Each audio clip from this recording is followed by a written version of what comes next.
이제 100세 시대라는 말을 사용하는 것은 어색하지 않습니다. 100세 시대는 이상이 아니라 현실이 되고 있습니다. 그 이유는 가장 돈에 민감한 자본주의 금융 시스템에서도 100세 시대를 기준으로 상품들이 만들어지고 있기 때문입니다.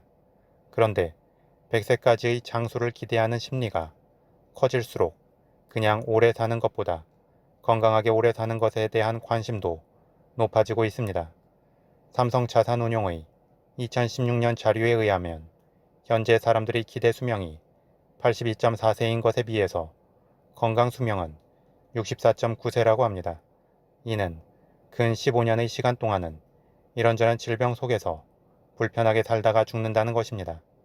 이런 기대 수명과 건강 수명의 긴 시간 격차는 또 다른 관심을 낳고 있습니다.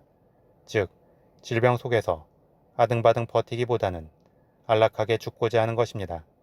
그리고 안락한 죽음은 죽음 이후의 두려움에 대해서도 극복하고자 합니다. 죽음은 그 죽음의 순간도 두렵지만 그 이후의 막연함도 두렵기 때문입니다. 그래서 향후 사람들의 관심은 양방향으로 나아갈 것으로 예측됩니다. 오래 살고자 하는 마음과 죽음에 대해 자연스럽게 받아들이는 마음이 그것입니다. 그리고 사람들의 관심은 자본주의 시스템의 지향점과도 연결됩니다. 그래서 장수 산업과 더불어 죽음 산업도 같이 성장해 나갈 것입니다. 이러한 흐름을 반영하듯 베르나르는 죽음이라는 책에서 이 두 가지를 아우르고 있습니다. 그의 문체나 세상을 좀 더 높은 차원에서 관조하는 시각은 일부 식상한 감이 있지만 다채로운 정보를 적절히 개연성 있게 요리해내는 그의 능력은 충분히 책 읽는 즐거움을 줍니다.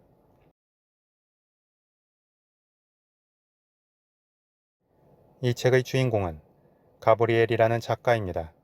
처음에 그는 자신이 죽은 것을 인지하지 못합니다. 24시간 정도 이후에 반응이 나타나는 화학 독극물 때문에 자연스러운 죽음을 맞이했기 때문입니다. 그런데 병원에서 만난 리시라는 영매를 통해서 자신의 죽음을 인지하게 되고 자신을 죽인 살인자를 찾기 위해 노력합니다. 본인은 더 이상 육체가 없기 때문에 리시의 도움을 받기로 합니다. 대신 가브리엘 본인은 리시의 잃어버린 옛 애인을 찾는 것을 도와주겠다고 거래합니다. 리시는 삼이라는 사랑하는 연인이 있었습니다. 그런데 그 남자의 직장 상사의 비리에 연루되어 도망치는 과정 중에 리시에게 가방 하나를 맡겼습니다. 경찰은 삼이를 추적하는 과정에서 리시의 존재를 알게 되고 그의 집을 수색하여 가방 속에 든 마약을 발견합니다. 리시는 그 마약 때문에 감옥에 가게 됩니다. 감옥에서 리시는 가브리엘의 책을 읽고 자신의 영매로서 재능을 발견하게 됩니다. 그리고 감옥에서 출소한 후에는 유명한 영매가 되어 죽은 자들과 산 자들이 소통할 수 있게 해줍니다.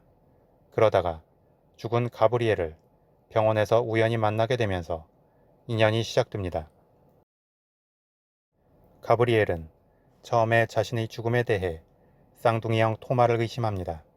쌍둥이 형은 같이 태어났지만 가브리엘과는 전혀 다른 성향이었습니다. 가브리엘이 몽상적이고 감상적인 성향이라면 토마는 합리적이고 이성적인 성향이었습니다. 그래서 가브리엘은 작가가 됐지만 형은 과학자가 됐습니다.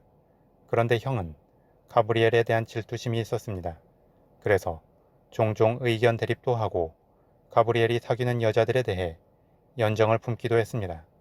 특히 토마는 가브리엘이 죽은 뒤에 부검도 없이 빨리 시체를 화장하자고 주장했고 가브리엘이 마지막 남긴 유작 천살 인간을 폐기했습니다. 그런데 결국 토마는 가브리엘의 살인자가 아님이 밝혀집니다. 또 다른 용의자는 사브리나라는 여배우입니다. 그녀는 가브리엘과 사귀었다가 헤어집니다. 그리고 다시 가브리엘에게 돌아오지만 가브리엘은 더 이상 그녀에 대한 마음의 열정이 없었습니다. 그럼에도 불구하고 사브리나가 의심을 받는 것은 독극물로 남자를 살해하는 연기를 했었기 때문에 충분히 다양한 독극물에 대한 기본 지식이 있을 것이라 여겨졌기 때문이었습니다. 하지만 역시나 그녀도 살인자가 아님이 밝혀집니다. 그 다음 용의자는 빌랑브로에즈라는 출판사 편집자입니다. 그는 가브리엘이 다른 경쟁 출판사로 이동할 것이라는 불안감을 항상 가지고 있었습니다. 게다가 가브리엘의 죽음이 이슈가 되면서 그의 책이 잘 팔렸을 때 가장 큰 이득을 얻는 존재입니다. 더불어 가브리엘의 형이 마지막 유적인 천살인간을 폐기하자 AI 기술을 통해 가브리엘 버추어를 만들고 새롭게 천살인간을 써서 출판하려 합니다. 하지만 역시나 그도 살인자가 아님이 밝혀집니다. 또 다른 용의자는 모아지라는 비평가입니다. 그는 주기적으로 가브리엘의 작품을 폄훼했고 가브리엘이 죽기 전에 공개방송에서도 가브리엘을 죽이고 싶다는 발언을 했습니다. 그는 소위 말하는 정통문학 작품 활동을 하면서 줄거리보다는 문체를 더 중요시하는 작가 출신 비평가였습니다. 그래서 문체는 없고 줄거리만 있는 가브리엘의 추리 소설이나 SF류의 작품들을 좋아하지 않았습니다. 하지만 그 또한 살인자가 아님이 밝혀집니다. 그러다가 다른 죽은 영혼들과 구투아터라는 드루이드를 통해서 한 차원 높은 존재가 가브리엘의 살인자라는 것이 밝혀집니다. 그 존재는 영혼의 최상위 단계인 상위 아스트랄계를 다스리는 메트라톤이었습니다. 메트라톤은 가브리엘의 천살인간이라는 책이 출간되면 지구가 위험에 빠질 수 있다고 생각했습니다.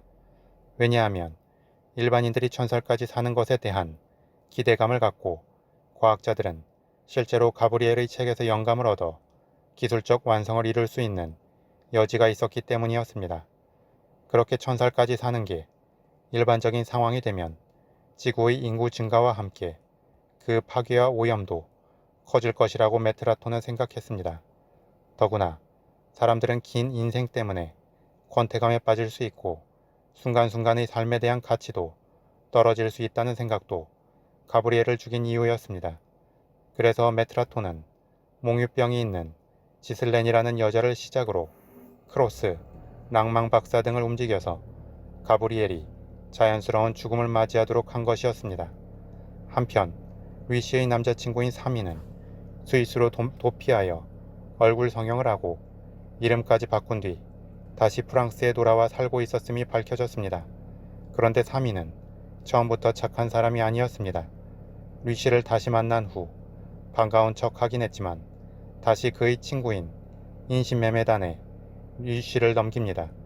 어렵게 위기를 모면한 위시는 사미에게 복수를 할까 했다가 드라콘이라는 중위 아스트랄계의 영혼에게 진정으로 정의를 구현하는 것은 자연스러운 흐름에 맡기는 것이라는 말을 듣고 포기합니다. 그리고 가브리엘은 자신의 살인자가 상위 계급의 영혼이었다는 것에 황망해하지만 자신의 살인사건을 조사하는 중에 육신을 가지고 사는 것과 육신을 잃고 영혼으로 사는 것의 가치가 모두 중요하다는 것을 깨닫습니다. 그래서 영혼의 세계에서 위시를 통해 마지막 작품을 다시 완성하겠다는 마음을 품습니다. 또한 가브리엘의 형인 토마는 에디슨이 만들려다 실패한 네크로폰이라는 영혼과 접속하는 기계를 만들지만 또 세상의 혼란을 야기할 수 있다는 위시와 상위 영혼들의 조언을 듣고 대중공개를 하지 않기로 결정합니다. 그렇게 각자는 삶과 죽음, 육체와 영혼에 대한 좀 더 큰 이해를 바탕으로 자신들의 위치에서 소중한 가치를 찾아가게 됩니다.